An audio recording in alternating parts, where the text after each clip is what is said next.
Hey, good morning. It's May 26th, 2022. Today, I've been up. It's already, 9, it's 9:15. I've been up for a while doing some research on what we're gonna do today. So I do need to release a video today, so we're gonna go do some yard sales. I got about 6 or 7 there.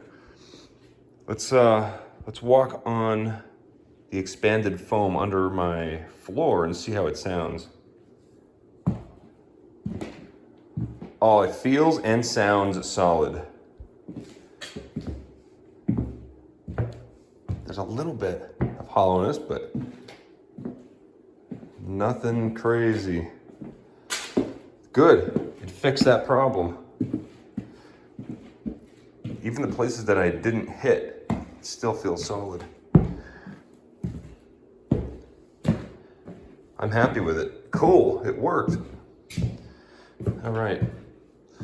So we'll deal with this when we get back. Depending on how bad traffic is, this should probably take us until about 2 or 3 o'clock in the afternoon. And then I have to edit that video and get it on to Patreon for my Patreon supporters and up for my channel members. Last week, I filmed the video the same day that I made it. I was tempted to film 2 videos in a row last week while I had the temporary setup, but filming one of those videos and editing the video takes pretty much all day, so I really didn't have time. So, great, let's go ahead. We'll head out and we'll see what we can find.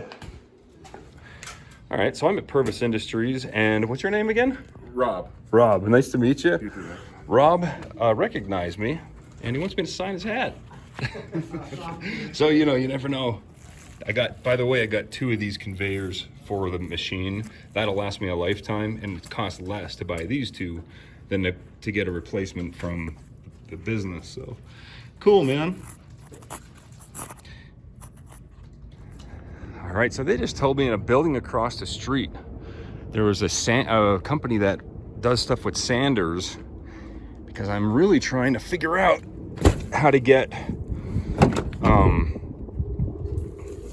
a custom fabrication or modification to an existing edge sander for carving necks. So I'll have to draw them a picture to explain what I want, but I'm gonna go over there and see if anybody's in there. And yeah, Purvis Industries, if you need any conveyor belt, anything, you know where to come. All right, here we go. It's Purvis Industries, but it's also Cap Corp. And yeah, there we go. So they had 2 of them made, because to get a second one made, it was only $30 more. So, I mean, this one belt will last probably 10 years, right? And so this will be up until like the year 2042 or something. So I think we're good on conveyor belts for this thing. So we can go ahead and install that just to get these things out of the way. They gave me the old one back too. This is the original. I'm gonna hold on to this just in case something doesn't work here. I'm sure they'll be fine, but if it does work, I'll just throw this one out.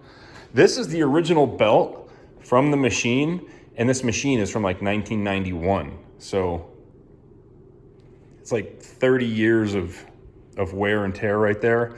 And this belt is actually still functional. So anyway, we'll go ahead and we'll install that, and then we'll see what else we got going on today. It's already 3 o'clock. I did not spend as much time doing yard sales as I thought. I thought I'd be done doing yard sales by now, but I was done with yard sales by about noon. And then when I got back to this part of town, this Purvis Industries place called me and they're like, hey, we got your belts.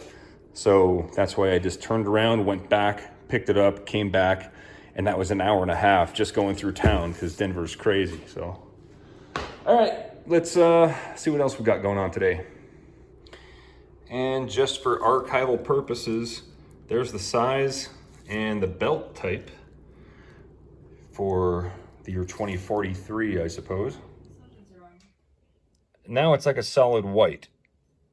So that means online. But either way, a couple times this week it's been blinking orange and then blinking green. It was just blinking green. Now it's solid white, which means online. But it's been doing that for what, 2 days now? It's been we've only been online for half the time in the past 48 hours, I would say. Now it's working. Now it's working. So all right, I know what we can do. We're gonna do some foam prospecting. Just gotta chop these guys off and then sweep it out and then jump around in there and see what kind of hollowness sounds I hear. And we may be able to install the floor today. And actually I would really like, I mean, the whole purpose of building the shelves yesterday was to get rid of these boards and put them in, you know, put like maybe 3 arms in right there and just lay them on top of that. I did cut the wood for the arms, wherever it is. Here's one of them.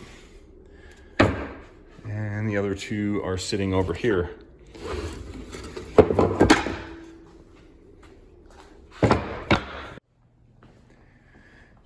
All right, well, we got the new belt installed and the color matches very well in this room. The handle here, I was trying to tighten it and it's only junk cast metal. So this is the situation that we're in here. It broke, so I need to get some epoxy, and I mean it's a clean break, so I should be able to fix that back to its original state. Maybe, we'll see. What else?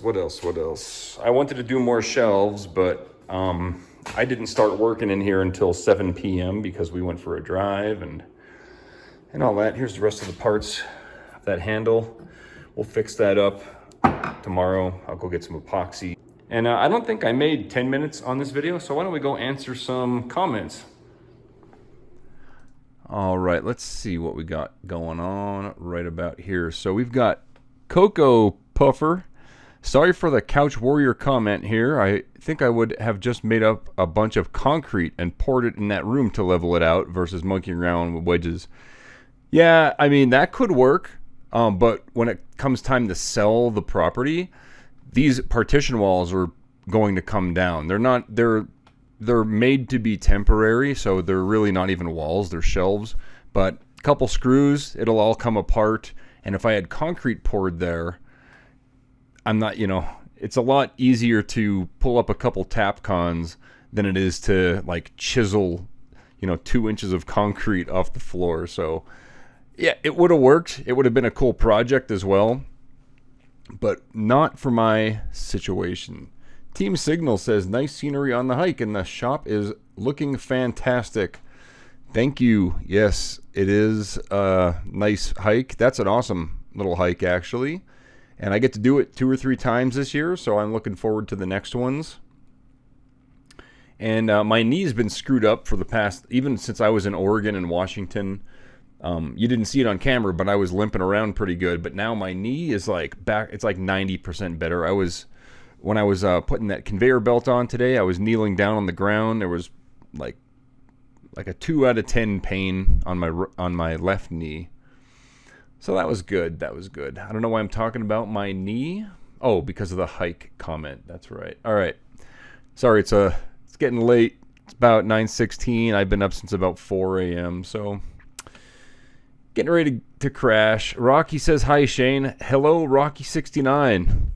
Tarnished Viking says, I like the way you did the stud lock shelves in the panning room. Now when you finish the wall, you will have hidden shelf supports. Coal mulching your wood shavings would be good for dead Denver dirt. Unfortunately, mixing that, like, I could turn the wood chips into, I could compost that probably, but I would need a lot of greens mixed in. Like my grass cuttings, I can mix it in and make some really good compost, along with some, like, well, pretty much that, you know. Anyway, thanks for the comment. And yes, those shelves are, and the cool thing about those shelves is that if I want to take them out and move them, they're only being held up by little blocks with a couple finish nails.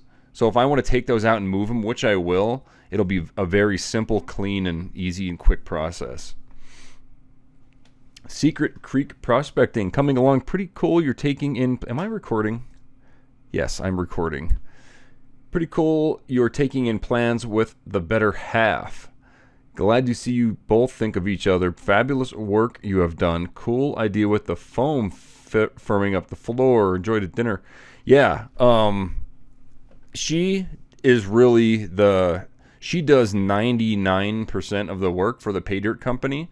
The only thing I do is get dirt because she doesn't know how to go out to the river and dig like that and bring, and obviously these buckets, I have to drag them up a hill, and it's not easy. I wouldn't expect her to do that. But when I do go, I like to get like 10 buckets at a time, because why drive all the way out there and then have to sweat twice, right? I'll just do it all once, load up the truck, bring it back, and I have that big barrel full of pay dirt. And she does most of the work, so yeah. She likes to sit when she works, especially doing the serial numbers on each bag of pay dirt and putting labels on. And I like to stand while working, and so does she when it comes to making the discovery bags, adding different gemstones and all that. And you can kind of see up close. I don't know. It's for me. It's easier to stand and work, but maybe because I did so many live streams sitting here, like for 11 hours straight, opening rolls of coins. Like matter of fact, I think I'm gonna get one of those standing desks. They go up and down. I'll have that put into... What is that sound? I don't know why my Alexa does that. It's like notifications or something. Yeah, I think I'm going to get one of those stand up and sit down desks. You get them at IKEA. I could even make something just with like wooden pegs. If I want to stand up, lift it up, put a peg in it. Anyway, cool. Thank you for commenting. Sean M says, sawdust has a million uses. You can use it as mulch if it doesn't have oil and other yuck in it. That note, you can also use it to soak up oil messes, but it takes longer than kitty litter. If you have a vacuum packer or other method of compaction, you can condense it into logs that will burn in your fire pit. Ah. No, I do not have a vacuum packer or anything like that. But yeah, I could probably use it as mulch, like compost it and stuff. But right now, it's all construction grade material. It's like pine, mostly pine. Which is a softwood that's, it's indigenous to North America. And grinding that stuff up and mulching it and composting it can work. But when I start running ebony and purple heart and Paduke and, bobinga and like cocobolo, which is actually poisonous, once those things start getting mixed in with my dust, then we're going to have to figure out something else. But yeah, for now, all that stuff, we can definitely do something with it. Maybe you could make sawdust pellets with a mill. That would be kind of a cool, yeah, maybe I could have a separate little business where I use the sawdust for something, because it's a shame to throw it away, and I'll be making a lot of it in the future. As long as I'm not using cocobolo, because cocobolo, the wood itself, whenever we would cut it, you actually have to put on what we call the Darth Vader suit. You don't want to breathe that stuff. You don't want it on your skin. It's just, it could leave welts for some people, and it can actually destroy your lungs pretty good. So cocobolo, very nice wood. It's like what the Jerry Garcia guitars are made out of. That brown and black and blonde swirly stuff. It's really nice, but it's real hard. It sounds good, but it's poisonous. GDNS is here, looking amazing. Looks amazing. You can use the garbage can of shavings in your raised beds as a mini mulch on the far side of your outbuilding for weeds. Okay, I'd love it if you gave my CD Mr. Wankerson a listen while you worked. It features every instrument in my studio. You can listen anywhere you can stream music. All right, Mr. Wankerson, I will copy that, and I'll get that into my playlist. Thank you for that information, and I will try it. MS, love the design of the light switches. Oh, the little, yeah, the choppers, the fire on it. Yeah, they're pretty good. I think that's what you're talking about, right? Cool. Nice dream mat. Yes, the dream mat is an awesome thing. Brush It Off says, nice. Peas Doc. Awesome. It's all looking good. You'll be building guitars in no time.